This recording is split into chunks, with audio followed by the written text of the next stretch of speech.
गणित unsolved paper वर्ष 2025 set number 822 BX का पहला प्रश्न है, यदि tan थीटा बराबर 3/4 हो तो cos थीटा का मान। हल करेंगे प्रश्न को।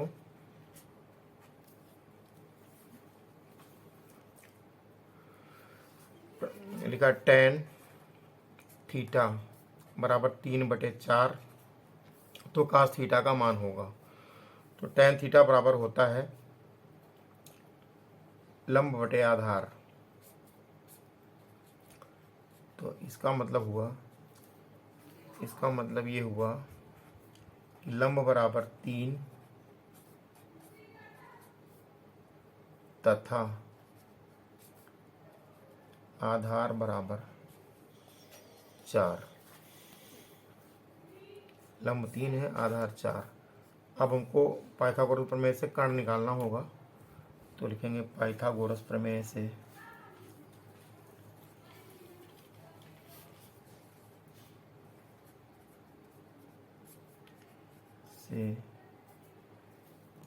सूत्र होता है कर्ण बराबर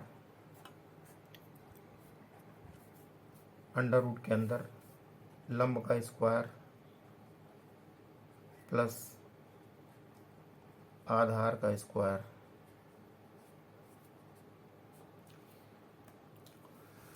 तो यहाँ लंब दिया गया 3 ही लिखा है, तो होगा 3 का स्क्वायर प्लस आधार है 4, तो 4 का स्क्वायर आया। तो 3 3 को 9 हो गया, प्लस 4 तो 16 हो गया, 16 9 हो गया 25। तो हुआ अंडर रूट 25। ये आया है कर्ण बराबर अंडर रूट 25 आया। तो इसको हल करेंगे तो कर्ण बराबर आ जाएगा खाली 5। 25 वर्गमूल 5 होता है, तो कर्ण बराबर 5 आ जाएगा। इसको बॉक्स में हमने बंद किया। अब हमको निकालना है कॉस थीटा। तो कॉस थीटा बराबर होता है आधार बटे कर्ण।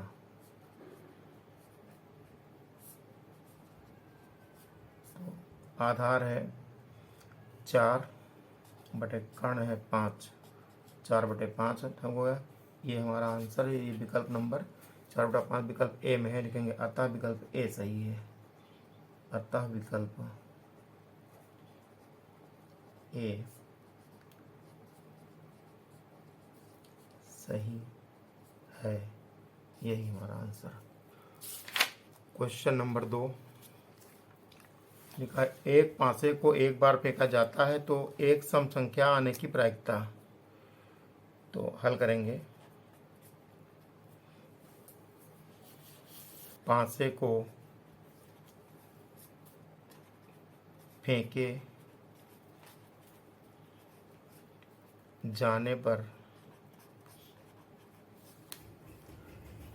कुल संभावनाएं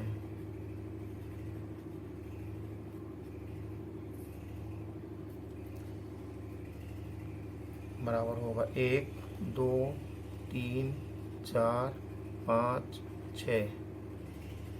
संभावनाएं 6 हो गई।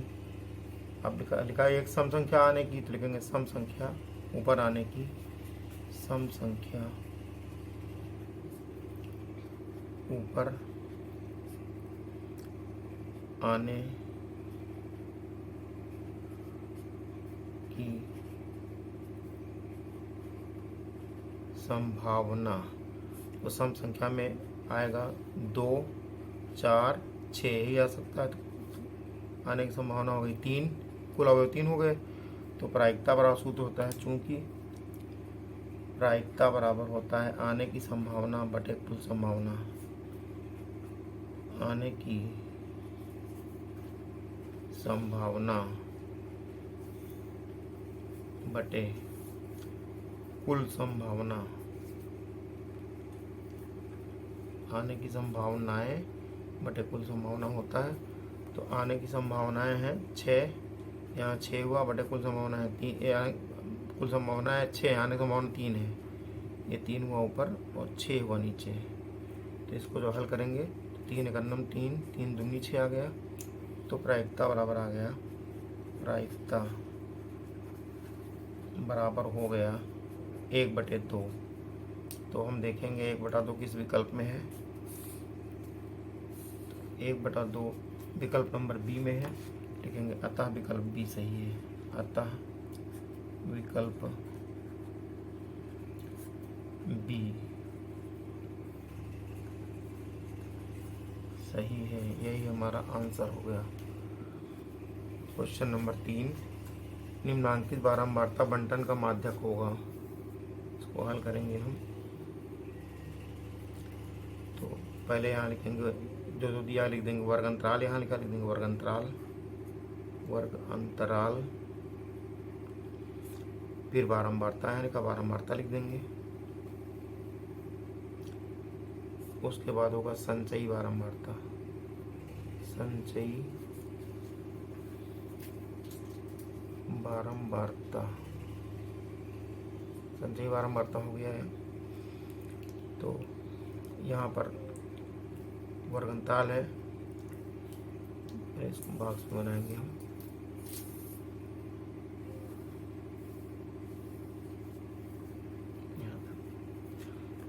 वर्गंताल है 0 से 10,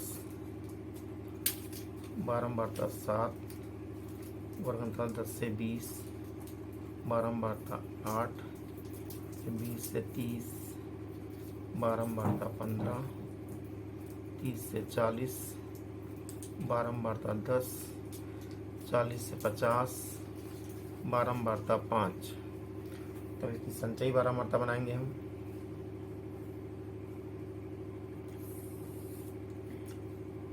संचयी बारंबारता में ये 7 का 7 लिखा है, लिख देंगे। फिर हम तिरछा जोड़ेंगे, 7 8 15 होता है, यहाँ लिखा जाएगा। फिर 15 15 30 हुआ, 30 10 40 हुआ, 40 5 45 हुआ है।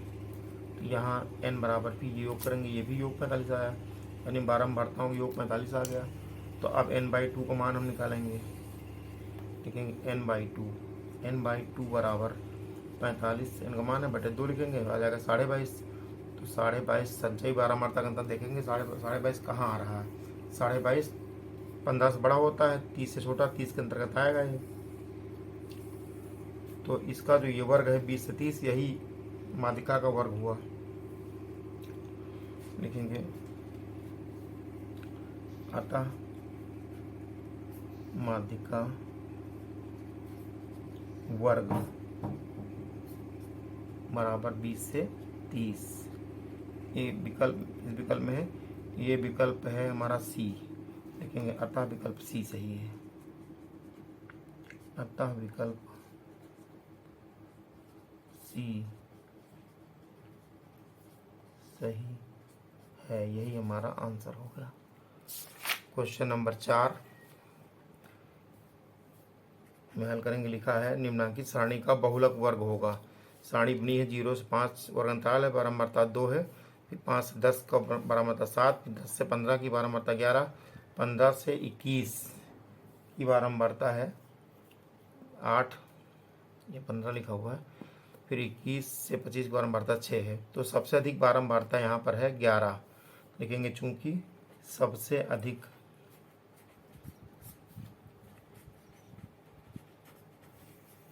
बारंबारता बराबर 11, अतः बहुलक वर्ग बराबर बहुलक वर्ग 11 ऊपर का वर्ग है ये वाला, यही इसका बहुलक वर्ग हो। ये देखिए यहाँ ये वाला हिस्सा है, सबसे अधिक बारंबारता 11 आ रही है ना, इसका जो वर्ग है यही बहुलक वर्ग होगा। बहुलक वर्ग हो जाएगा ये 10 से 15, तब बहुलक वर्ग बराबर होगा 10 से 15, बराबर 10 से 15। ये विकल्प नंबर डी में आ रहा, लिखेंगे अतः विकल्प डी सही है। अतः विकल्प डी सही है, यही हमारा आंसर हुआ। क्वेश्चन नंबर 5 इसको हल करेंगे, लिखा है निम्नलिखित में कौन सी किसी घटना की प्रायिकता नहीं हो सकती। ये घटा हुआ है, निम्नलिखित में कौन सी किसी घटना की प्रायिकता नहीं हो सकती है। तो माइनस वाली घटना, माइनस वाला जो अंक है वो किसी घटना की प्रायिकता नहीं हो सकती, क्योंकि किसी घटना की प्रायिकता ऋणात्मक नहीं होती, ऋणात्मक नहीं होती है। अतः